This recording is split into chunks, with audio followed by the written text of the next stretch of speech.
Hi Ate Celine! Happy 18th birthday! Ayan. And we hope and pray na lagi na makamtan nyo yung mga dreams mo. And here we are. This is one of your dream na magkaroon ng bibong with your close friends and with our family. And sana lahat ng desire ng puso mo ibigay na ni Lord. And thank you Lord kasi binigyan mo sa amin ng isang Ate Celine na napakabait, sweet sa mga ate, lalo na sa bunsong kapatid namin na si Dave. And thank you Lord sa buhay mo kasi pinag-pray ka namin na magkaroon pa kami ng kapatid. And andyan, ito ka na, dalaga ka na. Lagi mo tandaan na lagi kami nakasuporta sa'yo, sa inyo ni Kuya Dave. At every minute, one call away lang kami to rescue. Ganon. And sana happy ka today and sa mga susunod pang araw,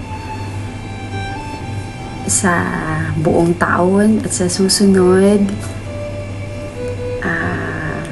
Ano pa ba? Thank you Ate Celine sa pagpapahiram na yung mga damit mo nung nandyan ako kasi wala akong kadala-dala, di ba? Mahal na mahal kita. Alam mo yun. Parang may gusto yata akong i-share. Kasi nung bata pa yan si Celine, mahilig yan maghaplas-haplas sa tiyan namin pag kami ang katabi niya matulog. So, until now, at dahil bunso ka pa, bunso ka namin,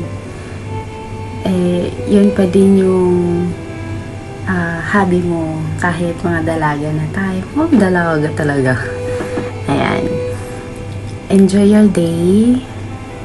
Keep on praying.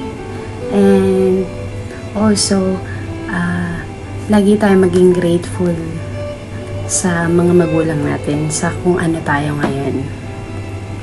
Happy birthday. And I love you so much.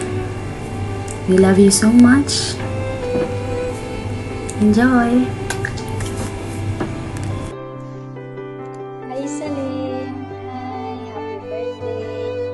Dalaga ka na. Happy 18th birthday. Wish ko sana matupad lahat ng pangarap mo. Lahat ng wish mo. Sana lahat yun matupad. At be happy, just enjoy life. Andito lang lagi si ate. Huwag kang mahiyang magsabi sa akin or kung ano man ang kailangan mo.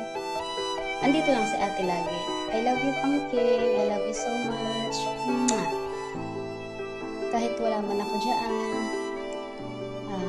Enjoy your birthday. Sana maging happy ka at lahat maging maayos para sa'yo. Happy 18th birthday, Celine. Sorry, busy si ate, ha? Mwah. Love you. I love you so much.